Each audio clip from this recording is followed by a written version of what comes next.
I'm hilarious. No, that's not funny. That's hilarious. What's going on, guys? Welcome back to the Odum and Andrea show. This is a podcast where myself and my beautiful wife, Andrea, sit down and we discuss a book that she's read about someone who's done something pretty cool, pretty adventurous, pretty inspiring, what have you, any kind of positive vibes going on here. And we discuss it and we see if there's anything that they've done that, that inspires us to incorporate into our lives, because that's what we're trying to do here. We're trying to, better ourselves, be the best people that we can be, as hopefully you are as well too. And today we are reading Racing to the Finish Line, My Story, Dale Earnhardt Jr. So I'm guessing he's a race car guy. So I don't know anything about this guy. Let me put him up there. Your brother probably knows a little bit about this guy, I'm sure. A little. Because for me, racing is, guys just learning how to turn left really fast. I know it's more skill than that, obviously, just joking around. But for me, racing is pretty boring. Like watching it, I can't watch it, but I obviously understand the skill it is. I mean, it's hard enough just driving down the highway without all those idiots crashing into you. So I can imagine when you're going 300 kilometers an hour or however fast these guys go. It's pretty interesting. Anyways, so before we get to that, head on over to our website at odumandandrea.com, where we have all of our podcasts are on there. And we're going to start populating with a whole bunch of other cool stuff that's going to be coming up in the pipelines now that I'm about 3 weeks into being an entrepreneur, being completely this was week 3. or being unemployed. So lots of fun stuff that's happening. And yeah, that's about it. If you like us, give us a thumbs up, all that jazz. And with that, Racing to the Finish Line, Dale Earnhardt Jr. Yeah. What do you know? Not that much, which is why I read it. So growing up, like, my brother was obsessed with cars, and actually me and the kids were just talking about this today, because Maya always asks, she says, like, how do you know, like, because we're the car brands, right? Because she's like, oh, what car brand is that? Or she'll try to guess. Or like Mazda or Toyota or whatever. Yeah. And so Tristan's like, how do you know all these different car brands, Mom? Like, what do you know why? And I'm like, well, like, my, Uncle Nay, my brother, was obsessed with cars. He had all of the little Matchbox cars. And I said we would play with them together and we'd pick our favorite car out of his stash. Right. And so that's how I knew so many different cars. And even just driving around too. Of course. You just get used to the standard ones. Yeah. So, but my favorite was always the Mazda Miata. Yeah. Okay. And now I'm just like, no. It's like the worst car ever. Seriously. So it's funny how your taste changes as you evolve and find something that's maybe a little bit more practical, right? That's what I said to the kids. I said, no, that is no longer the case. And now I want a humongous, big SUV van type thing to fit as many dogs as possible. All right. Well, that's the dream. I'll dream high. So anyways, but NASCAR was always a really big part of my dad and my brother's life. And I'm the same with you. It's never been of interest to me. Yep. It always just seems so boring unless somebody crashes, but that's awful. But I don't want to see that either. It's just like in hockey, right? The only one it's like really exciting is when there's a fight. Like, hockey is like the fastest game. It's like always exciting. There's always cool stuff happening. But yeah, when a fight, I guess it gets everybody out of the stands. I hate seeing fights, actually, because seeing people get hurt and whatever. I really don't like that. But I hear what you're saying. Yeah. But I disagree. Hockey is always exciting. That's fine. So, and I'm sure people that watch NASCAR will say the same thing, that it's not the crashes that are the most exciting. It's just exciting to watch them turn left. Oh, well, hey, everyone has their own way of falling asleep, and that's fine. Yeah.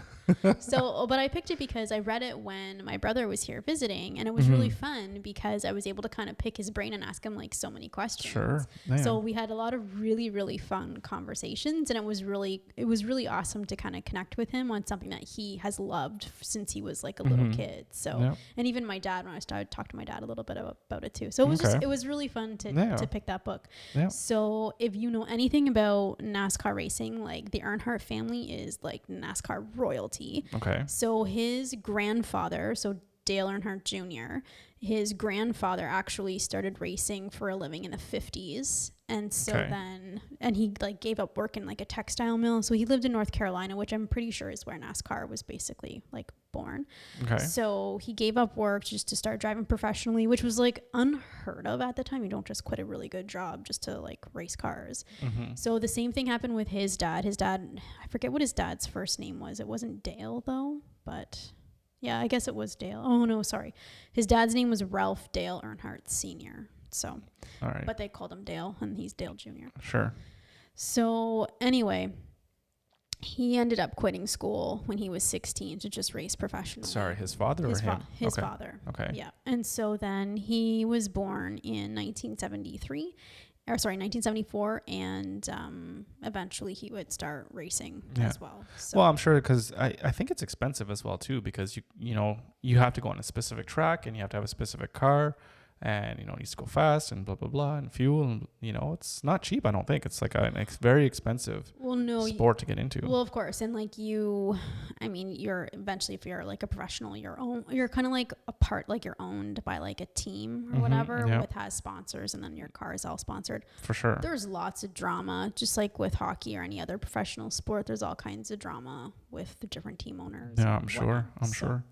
Well, we saw that movie. I think it was Henry versus Ford. Oh, yeah, that's right. Do you remember that one with right. Christian Bale and Matt Damon? Right? Matt Damon in it? Yeah. He was. Okay. I think he was Shelby or whatever. Okay. But yeah. Anyways, you just look at the whole dynamics that goes behind, even just creating a car and racing and all that kind of stuff. So it was Ford versus Ferrari. Huh? Right. That's it. What did I say? Henry versus Ford. Henry Ford. Henry versus Ford. Yeah. See, my car knowledge is starting to shine. It was Matt Damon. Right. I don't think it was. Yeah. Yeah, that was a good movie. Anyways, but there's just lots of stuff that goes on with racing and everything like that too. And yeah. So back then, obviously, like safety wasn't a huge priority, and he goes through some of the crazy shit that these people. Well, weren't seatbelts even didn't have to be worn until the 70s, until it was a made law or whatever. No, and like basically someone had to die before they started like making improvements in these cars and having like safety regulations. So they have things like puncture resistant fuel cells, and then they have like those window nets up and that sort of thing. And of course, like now they have so much different technologies for it. And then they have like head and neck restraints as well, I guess, and all different things. And so but then also part of the racing ethos is like with many sports, it's just like you get injured, it's just like walk it off and get back and just keep going. Like, don't complain, don't say you need to go to the doctor, don't make a big deal, just get back in your car and start racing again. So he talks about some of these guys, like NASCAR's first champion, he could barely use his right leg because he had some sort of World War II injury. Yeah. Well, that's fine. You're only going one way anyway. So. Well, that's true. So he bolted a leg brace to the clutch pedal in order to be able to drive the car. I don't know all the mechanics, but it was like... If that works, just constantly holding the clutch. I don't know. And then this other guy, and it was funny because Nate sent me a picture of this after we talked about it, but this guy's name is Ricky Rudd, and in 1984 he had gotten into some sort of crash. So in order to drive in the next race, he taped his swollen eyes open, like his eyes were swollen shut, and he taped them open. Not only that, he ended up wearing like an army flak jacket to like hold and protect his broken ribs. Like, what the actual fuck are you doing? Well, here's my question: is like at that capacity, like how good are you? You know what I mean? Like I understand certain hockey players, they play injured or whatever, and it's like, even if they're at 50%, they're okay. But like, I mean, there comes a point where you're on a broken leg, you can't skate anymore, or if you have a broken whatever, you can't turn the wheel anymore, or like if you can't see. So then it's you know what I mean? Like, because they have other people on their team that might be able to take over and drive, I would imagine. Well, they do. I don't know. Yeah. So like, but anyways, it's just funny. But that's the point, right? Like it's just crazy. But that's one of the reasons, though, why they don't want to say they're right 100% so because they don't want their spot to be taken by like new up and comers. Yeah, just so waiting to take their spot. It's like don't ask, don't tell kind of thing. I think so. So like if you know it's good for you, you'll take yourself out, but you don't want to because you want to lose your spot. Well, not only that, but then it's like you don't want to be seen as like damaged goods. You don't want to be seen as like, oh, he's not raced. Oh, he had some sort of crash or something. Maybe takes a couple races off and then goes back. Maybe doesn't have the best race, and people are like, oh, he's done. Like this guy, just write that person off. And so that'd be an issue with the owners, and it's just like then you get that kind of reputation or whatever. So, anyways, as long as you keep winning. Well, yeah. So his first first kind of what you do, I don't know, I could be wrong about this because again I don't know a lot, but there's like the Bush League, which now it's not called the Bush League anymore, it's called Xfinity. Nate tried to explain the whole like the you know, like OHL, NHL, like I think it's like Bush League. Well, I think you could even go, there's lots of different levels, I'm sure. Like first it's go-karts. You know, I don't know that it's whatever, right? Yes. There's all kinds of different levels you can go. Yeah. So now it's called Xfinity, and so that's where he kind of not maybe started racing, but like that's what you would kind of do before you race in the actual like NASCAR. Yeah, I wouldn't be surprised if there's more than one stop, right? It's not like, I'm just learning how to drive and the next stop NASCAR. Like I think there's quite a few steps, I would imagine. Xfinity is the one before, but that's just NASCAR. The one that's before. Yeah, okay, sure. Exactly. So that's kind of where he would racing. And then in 1998, he got in a really bad accident there. Sorry, this guy? Talking about that guy, Dale Jr. And so he was sent into a spin, did a barrel roll in the air, and slammed his cart into that infield grass, like in the middle of the track. I don't know how those things do. So anyways, it's an oval, he slammed his head so hard, it caused his head to hit the roll cage, and it dented this roll cage steel bar. Like it dented the steel bar. That's how hard his head hit that steel bar. He had a helmet on. Oh, else he'd be dead. But still, he got out, and he's just like woozy as fuck, almost faints on TV. Like that's how crazy it was. So that was kind of like his first slight concussion. Crash. Yeah, exactly. His dad actually died in a crash at Daytona 500, which I think that's probably like the most famous one. If you're like a non like NASCAR person, you know that the Daytona 500 is a kind of a big race. I know the name. I don't even know where it is. Yeah. Well, Daytona. But like, I don't know where that is. That's what I'm saying. I just don't know where that is. That in Florida? Like, I don't know. Pretty sure. Well, there you go. See, you don't even know what state it's in. Anyway, so he. Oh no, the Indy 500. But I think that's different though. Isn't that also like? There's different types of cars. IndyCar, so Formula One. This is NASCAR. This is NASCAR, which is I forget what the name. Or maybe Indy is just in Indianapolis. I have no idea. I know. Yeah, see, I don't know any of this stuff. Well, maybe we'll get Nay on one time to break it down for us like a fraction. Yeah. He tried to. Assuming I care enough to want to learn all this stuff. I know. So anyway, his dad died in this crash. This was in 2001 at Daytona 500, and it was like a head-on collision with like the outer concrete wall. So head-on collision was going the opposite way. No, he got I know what you're saying. I think I don't know exactly. He explains it obviously in there, but I think his dad was trying to move to help one of his teammates actually win that race, and so he was trying to like angle and get in position and block somebody, and I think by whatever happened, and he just had first. Well, somebody hit concrete. Somebody made him go. Yeah, exactly. Yeah. So what year was that? 2001. Yeah. Do you know, maybe this is too much, what was the rate of people dying back then, like when his dad and grandfather were racing, and what is it right now? Like how many people still die doing this? I don't know. I think obviously it would be less, all the safety things that are in place now. Yeah, like if you see their cars now, it's kind of crazy. Like all the technology that they use. Oh, yeah. It's really, really nice. Well, they don't even clutch. Like it's not with the pedals. It's just like a little thing on the wheel, I think, eh? Oh, I don't know. I don't know. To like shift gears. I don't know about that.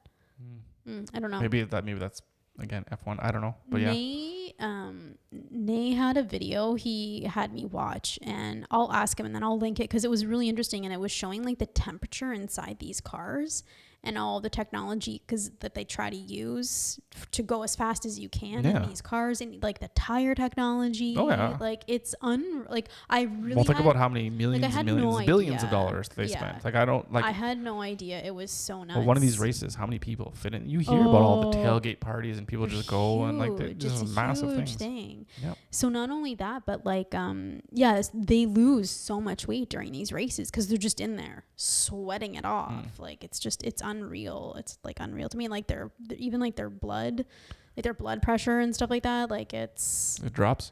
Well, I don't know, but like I don't know. Yeah, they're monitoring it. But I mean,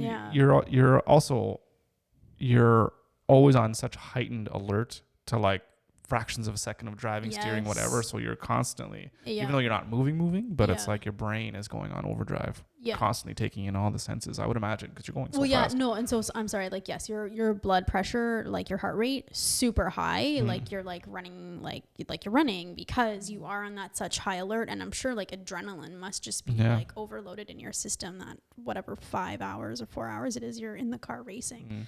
So he gets into Do they wear like diapers if they need to go to the Do you bathroom? know what? I don't know, and I should have asked Nay about that. They must do something because you don't get out of the car. Yeah. And, well, no, but obviously. maybe you're sweating so much you just sweat it out. I don't know. You just sweat out the well, if you need water. to pee, no. If you need to pee, it goes through your kidneys, right? I guess so. You don't just. I Not need to pee. Never mind. I'll just sweat it out my urine. It doesn't. Your biologist, this shit doesn't work that way. Anyway. But I know, like, because you're draining so much water, That's your what I'm body might saying. want to preserve it. But yeah. even still, sometimes when you're dehydrated, you your still pee go to is the like washroom. full brown. It's just It's like David Goggins brown. Okay, well, it's like I don't want to talk about his little adventure frothy there. brown reddish concoction just running down my legs. That's so Okay, gross. typical gross. Saturday night. So, no, it's so bad. So in 2002, he has another really bad crash. Another one. He hit the wall so hard that like the entire left front of the car was like completely like bent. So he's pretty sure he got another concussion at that point, obviously. And he said he felt loopy. He even went on to talk about it, like with press, when press was there, and he said he felt loopy. But once he kind of talked about feeling that way, other drivers started to talk a little bit more about feeling that way too. NASCAR was not happy with him for doing this because they just didn't want this almost like a dirty little secret kind of out there, right? It really reminded me a little bit of the NFL. But how do you not know? Like, come on, like. I know. You get into an accident at 200 kilometers an hour and you hit into a concrete wall. Exactly. Oh, I'm feeling a little bit of a headache. Don't tell people that you actually are not super, like, no, what do you of expect? course. What do you expect? No, of course. And so... And like football, the repetitive hits and hits, like... Jesus. And I think I told you the one time in gym class, it was soccer, and I did a header. And I was like, headaches for days. And I'm like, I'll never do this again. And then these people are doing it all the time. No, and that's, boxing or anything. And football, like, the contact, you're just jolting your brain all the time. It hurts. Yeah. Just do it once yourself. You'll see. Yeah. Don't talk to me like it doesn't have any. Oh, nobody knows. Just think about it for a second. They just don't want to make it public, I guess. Well, I know. So after that, then NASCAR announced that they were going to change how they evaluated drivers after having crashes. And so they would have like, I'm not sure how they do it, but definitely they have like a baseline for the drivers. So then they have like a way to compare them afterwards. Yeah. The thing too is if you have somebody that's a top end athlete as well, you want to protect them as well too, right? So like an athlete that's just concussed and is just a vegetable is no good to you, right? So if you want to protect your investment. Yeah, exactly, right? So I think a lot of teams, whatever sport it is, know that a lot more, and they spend more money like protecting players. I think still like when you get playoffs or whatever, the guys will still kind of go out there, but now there's more concussion protocols and all that kind of stuff. So yeah, we're starting to get absolutely. So or at least put people's safety ahead of games. Still, I still think it's not even close to being as good as it should be, but no. In 2012, he was having a really great season. He was ranked first in the championship standings. It was like the best he'd raced, the best he'd felt in a while. And so what happened was they were doing test runs they were testing out tires for Goodyear. Sorry, there's the fruit fly. I know, I see it. So testing out tires for Goodyear, and he's on the last lap of the test, and he reaches like 205 miles per hour. So whatever, that's crazy in kilometers. I can't even. That's crazy in miles. Well, I can't even imagine that fast in miles. 1.6, right? So 2. Yeah, that's I don't insane. know. Whatever. It's insane. So he loses steering and he shoots. Jeez, it's really irritating. Yeah, I know. So I want to grab him. He loses steering and he shoots up the 17-degree banking of the turn and he hits the retaining wall at 185 miles per hour. And so the black box, like 100 miles an hour more than what Doc Brown needs for him to go travel back to time. So 188 miles per hour. You're gonna see some serious shit. So the black box in the car. I don't know. This sounded wrong to me. But maybe you can clear it up. The black box in the car. I can clear it up. Well, the black box in the car says that the force exerted during the crash was 40 G's. Like in Top Gun. Yeah. Well, no, because in so many G's you'll just black out, right? Yeah. But it's so quick, because think about going that fast and just stopping. Yeah. Right. So, yeah, I don't know if that's the force. Yeah, I mean, I could see it. Yeah. But it's like, it's quickly, right? It's not like prolonged. Yeah. You know, where like if you're accelerating in a jet or whatever, you're going hard, but like, and it's for long periods of time to accelerate, and then they can't pass like, 9 G's or whatever. I don't know if that's whatever is blackout. I don't know. I don't know exactly what it is. Yeah. But if you're just going so fast and you're just stop, it's like, boom. Yeah. But it's also, you might not pass out because it's like a split second. Yeah. Yeah. Of so course. It's like such a huge, yeah, abrupt change in force, right? Which is why the cars just get destroyed, because they absorb, all the energy and all that kind of stuff. So, so yeah, I believe it, but Yeah, this one felt different than the first two crashes that I told you about, and he felt like shell shocked, he said, and just like super nauseous, obviously. Well, exactly. Like your brain is absorbed. Like, I don't know what they do. Like you said, how immobilized they are.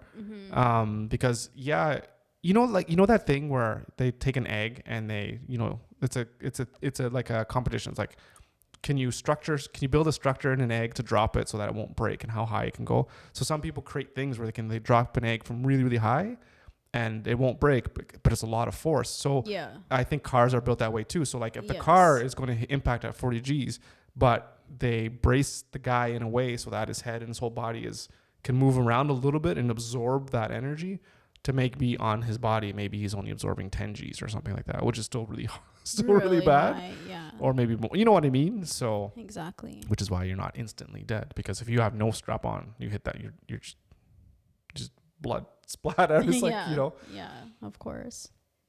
So just 6 weeks after that crash, he gets into another one.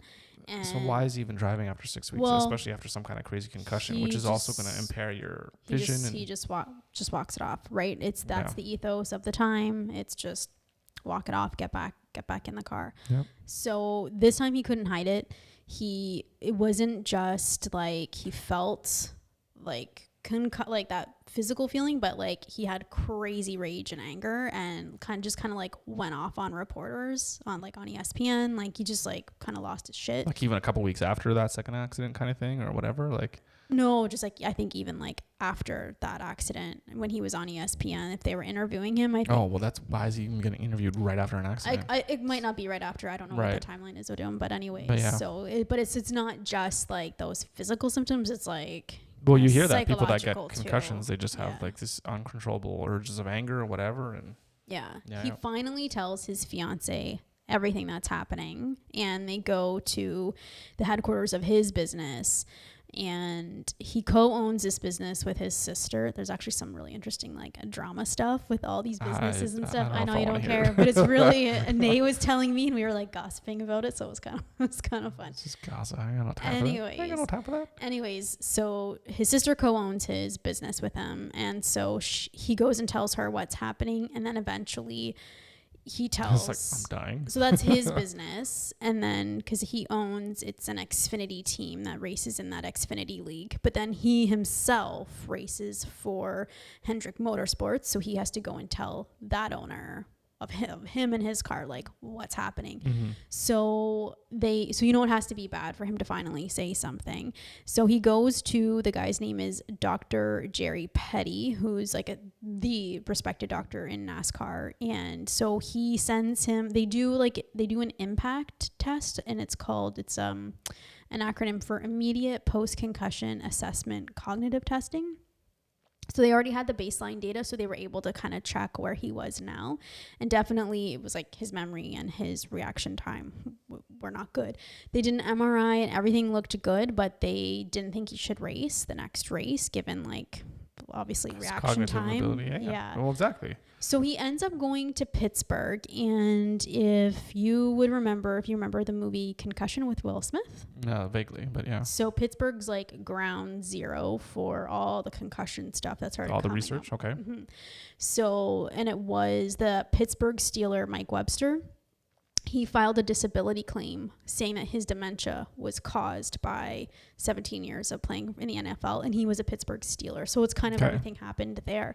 And so the guy that Will Smith played, Dr. Bennett Omalu, was the guy who did the postmortem on Webster's brain after all of this, and kind of discovered and I think coined the term CTE, so chronic traumatic encephalopathy. And so they met with this doctor who was a founding member of the University of Pittsburgh Sports Medicine Concussion Program, and his name was Dr. Michael Collins. And so basically they went through and did all kinds of tests, and I don't know what you've heard about how to treat a concussion, because you yourself have had how many concussions from hockey now? That I know of? I mean, one here in Nova Scotia, for sure. One in Waterloo, at least two. Yeah. At least two. I was going to say, I feel like 3. Maybe. I don't remember. But the one here, your last one was a bad one. That was very bad. The hit itself wasn't very hard because it was like an accidental thing. But yeah. I was like laying down for 2 weeks, but then it wasn't really good too because I went driving like the next day, which was really bad. That wasn't great. No.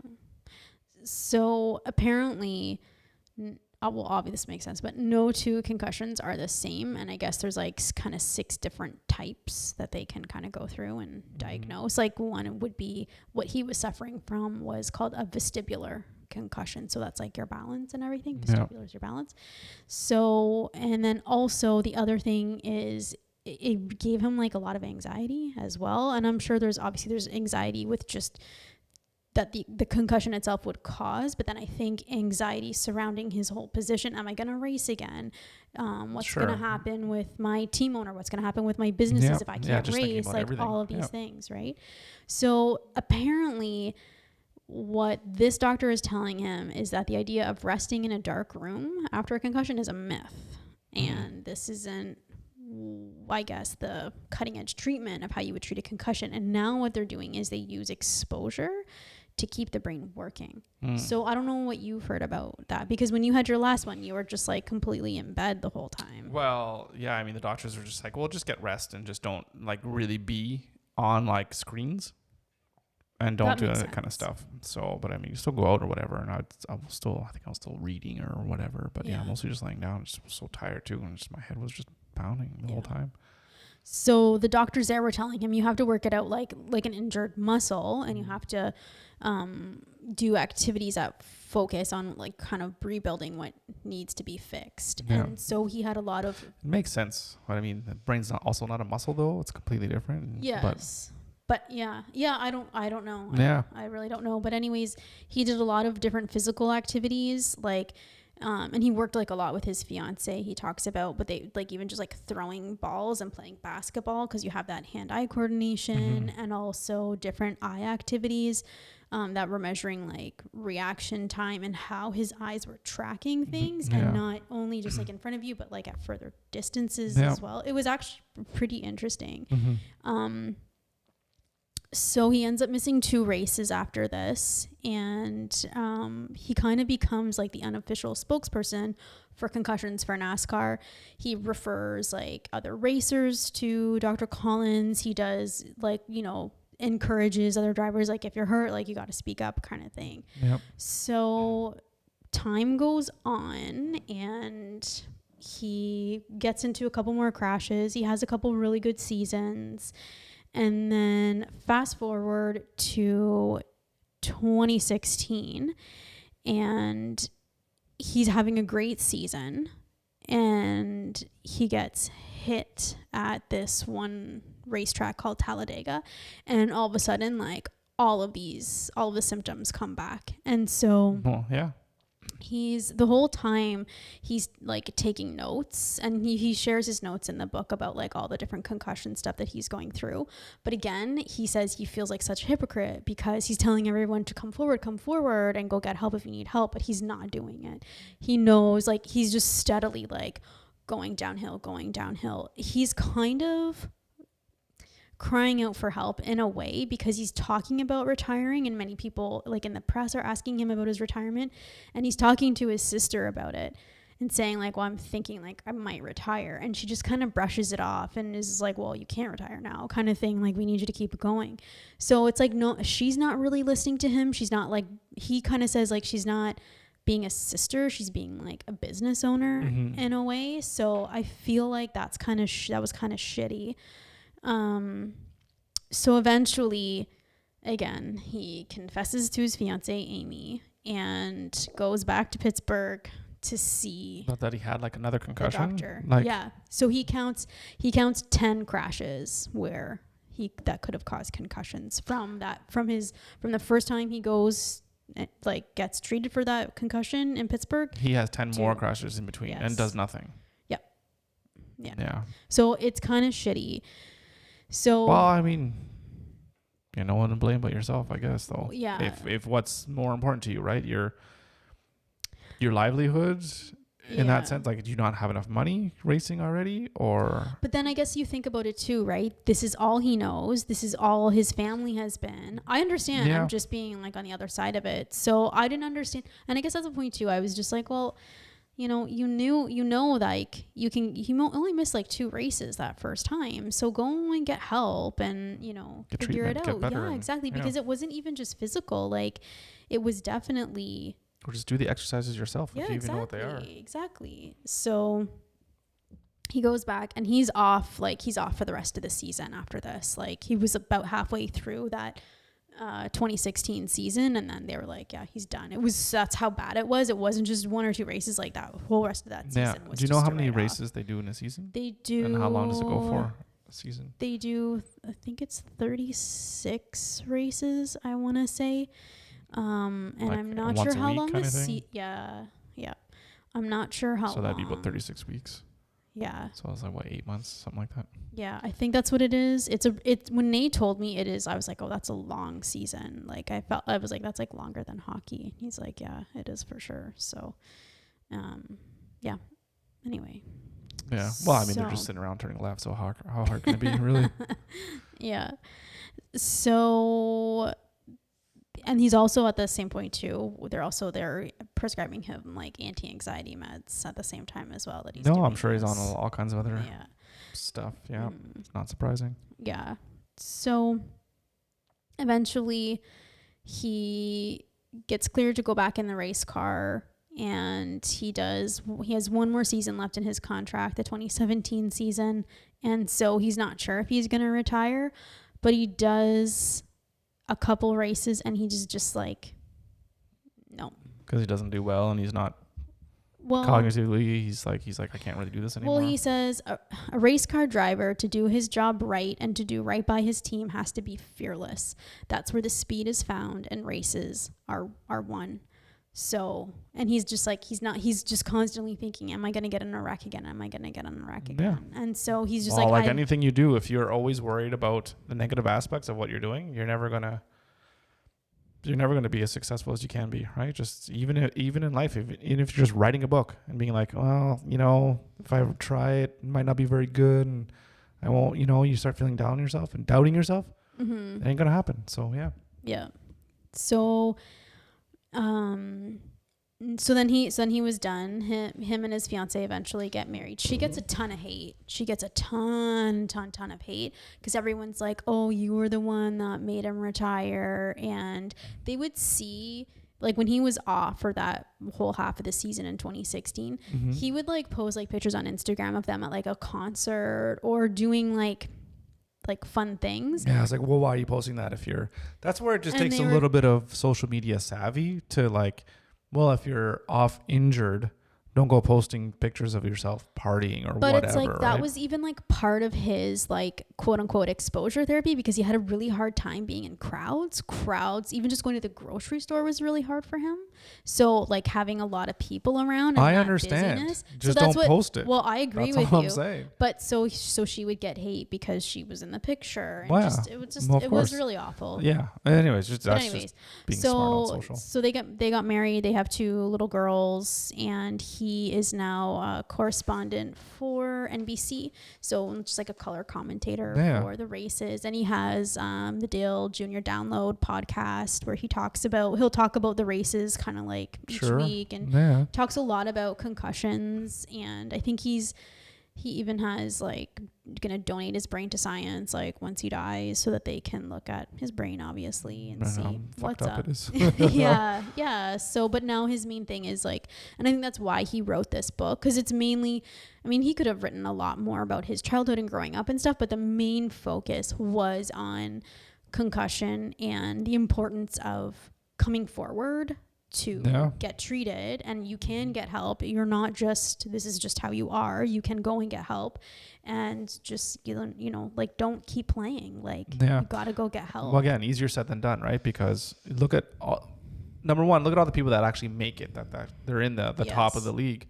But how many other people are below that, just struggling to make it? And even then, imagine then if you like, oh, I can't play, and you're on tier 2, tier 3, whatever it is, they'll find someone else and snatch you up, and then you could lose your position too even more, and you don't even get to your dream, right? So even then, it can even be harder for people to speak up. I mean, look at Hockey Canada, all the shit that's going on, that's put under the rug or whatever, that just has to do with people just not speaking up about anything, right? So I don't know. Mm-hmm. It's tough, but you have to, I think you really need to look into yourself and say, what is really valuable for me, and what do I want to do long term, right? Yep. Some people, they won't care, and that'll be their goal, and they want to play or compete at that top level, then they'll do that, and then that's the sacrifice they're willing to take, and that's fine, as long as you just understand what the sacrifice is. Exactly, what the ramifications or your decisions are. And there's no reason to not know what those consequences are, or what can happen. Mm-hmm. Like today, like the results of continually taking hits to the head or whatever is gonna do for you. But back then, maybe you didn't really know. But and I think what he didn't know as well was that there was an actual like treatment place he could go and get help and get treated by doing these like exposure therapies and things like that. Mm-hmm. Like, I don't think he even knew that until he went. Yeah. And that's why he referred so many other of his driver friends to this doctor in Pittsburgh, because and even this doctor in Pittsburgh, I think he worked with Sidney Crosby as well. So he had some, I remember he had a concussion quite a few years ago, and I was like, he should just never play anymore, because I saw it. I'm like, I just don't play anymore. Like, what's the point? Even though, I mean, Sidney Crosby, right? Yeah. But well, obviously that was like 5 years ago, right? So he's still playing. Like, you see it, and he's had more than one, and it's like, at what point, it's just like, but if you love the game so much, and if you can figure out how to, not get hit in the head, which is again easier said than done, because you get caught and blindsided, and that's crazy. Yeah. So that's the story. So what made you want to read this one? Just the thing with your brother, and just having something a little bit different? Yeah, just because, and I love when I can read about something that I have no idea about anything. And so it was so fascinating talking to Nate and reading up on NASCAR. And it was interesting too, because I remember like my brother's favorite like race car driver, and I think maybe even this guy's name, Jeff Gordon. Yeah, I know the name. Number 24, I think. He's like the DuPont. I think so. Yeah. I don't know. I know, right? Yeah. Like, so anyway, so it was just kind of interesting, like reading some of the backstories and even some of like the drama surrounding it. Like, it's like a soap opera. No, this driver's wife slept with that driver's wife. No, like blah, blah, blah. Like, probably. Yeah. I wouldn't be surprised. Like, you hear that in the NHL as well too, and the wives bickering and whatever. And it's like, I don't have time for this. Well, and even some of the details with once his dad died, what happened with. Because he was racing under his dad's company, and then his dad's wife, who was his stepmom, she took over ownership and just basically ran it into the ground. And so he left. And so there was like big drama with him leaving his dad's like ownership and going to Hendrick Motorsports. So it was interesting. Nate was telling me all about it, but that's why. And then it was so much fun to read it when Nate was here and then talk to him in person and ask him whatever questions. And then he's texting me pictures back and forth. And it was just really cool. I think it's really. And there's the point. It's like, okay, you know what? I'm done. I don't give a shit about this NASCAR stuff anymore. I learned just what I need to know to get by. So, but I think one other thing I'll say, this is a little bit of an aside, but I think if you are in a relationship with someone, regardless of what type of relationship it is, like brother, sister, or husband, wife, or your kids, I think taking an interest in what they're interested in, even if maybe it's not something you're super, super interested in, I think it's really important because 100%. It gives a really cool connection point and a way to interact with them and talk to them and find out why they find this so interesting. And I mean, Tristan loved Pokemon. I could care less about all these Pokemon, but he, I think, had something to talk to me about. And so I'm always I'm interested. Tell me more. What about this? So I think that was really important to me to do that. That's a good takeaway. I mean, not so much of the book itself, but just in terms of cultivating relationships with other people. You know, you don't have to know everything there is to know about what it is that interests them. But if you're just like, hey, show interest. Yeah, show interest. It's like, tell me about this, or like, I heard about this. Can you explain to me more a little bit? Yeah. And then that person will kind of go on, you know, they'll just ramble on for forever, but they'll like it, and it's, you know, and that just helps. That person's going to think of you and be like, oh, well, that person was actually really kind and really thoughtful, and I like talking to them, whatever, right? So like, I don't know too much about, you know, this relationship advice and all that kind of stuff, but if you go and like talk to somebody and you just never talk about yourself and just ask questions about them and show interest in what they do, you'll be like the hit of the party kind of thing, right? Because 100% people love it when people take interest in what they want to do, right? That's what I tell the kids all the time when I'm like, ask them about themselves. The other thing that was really cool is I'm the oldest out of 4 kids. I'm the oldest, and my brother's the youngest. Yeah. And so two step kids. Yeah. Two of you and me and my brother. Yeah. So I'm oldest, he's the youngest. And so I think I'm often the one kind of telling him stuff and being the older sister and being overbearing with information. And so I think it was like a nice role reversal for him in a way too, to know something like I didn't know about. Right. So it was a lot of fun. I think that's why I had so much fun with this book, was just because of him. Yeah. So, no, that's cool. Yeah. But in terms of, I really like what you were saying about the guy saying, you know, at least pioneering, coming forward, but although it seems like he himself struggled with it, you know, do as I say, not as I do kind of thing, which is also, whatever, but if he owns it, then that's fine. He totally does. And absolutely. And because it could just be like, well, be real with yourself. It's like, I just wanted to race. Yeah. And that's fine, right? You know what you want to do and you know the consequences, and just do it. And that's fine. Yeah. But the whole point of saying, you know what, don't be afraid to go against almost what society thinks or expects of you. You have to do what's true to yourself. Yes. And if you don't do that, you're just going to find yourself living in other people's shadows or whatever, right? And you're just going to be more unhappy at the end of the day. So in terms of what I heard about this, you know, other than, you know, I still have no interest in going to see a NASCAR race. The idea of being able to take ownership of your life and making those tough decisions that are against the grain, is probably the way to go, right? Because usually it's like your gut. You got to go with your gut. Yeah. Your gut's there for a reason, and it tells you like what's your first instinct. And usually that's right. Yeah. You know, and again, it's right for you, not like there's no right or wrong answer to like certain. Well, I mean, 2 + 2 is 4, but you know what I mean, right? Like in terms of right answers, it's kind of what's good for you, not what everyone else thinks is good for you. Yeah, absolutely. Yep. Cool. So make those decisions. Make good choices. Make choices that are good for you. And that's all there is to it. Yes. Yeah. So anyways, that was different, but that was good. I liked it. NASCAR. Book rating? You didn't ask me for my book rating. Well, that's what I'm getting it right now. Yeah. Okay. Racing to the Finish, my story, Dale Earnhardt Jr. 1 to 10 in terms of just a book. My rating for just a book, like I'm going to give it a 6. A 6? Yeah. Okay. If you are into NASCAR, it'd probably be a 9. 9 or 10. If you're because judge for other people. Well, I'm just Here's saying. my score, depending on who you are. Well, I'm just saying. If you're this is the score. He goes into detail about crashes, and I'm like, I don't know what's going on. I had to look up like all of the different tracks he's talking about. It's just an oval. They look the same. They're not though. Well, one's they're slightly angled different. I know they're different. Yeah, and just it gives you kind of like a behind the scenes too on someone like that crashes. So you would definitely, if you were, and especially if you're an Earnhardt fan. And he has a huge fan base. Well, of course. I know, but yours is a 6. I know, yeah, but mine is a 6. It's like, what's the Queen autobiography? Well, for me, it's a 5. But if you're a Queen fan, you're gonna love it. Like, of course you are, because you're a Queen fan. That's why you're buying it.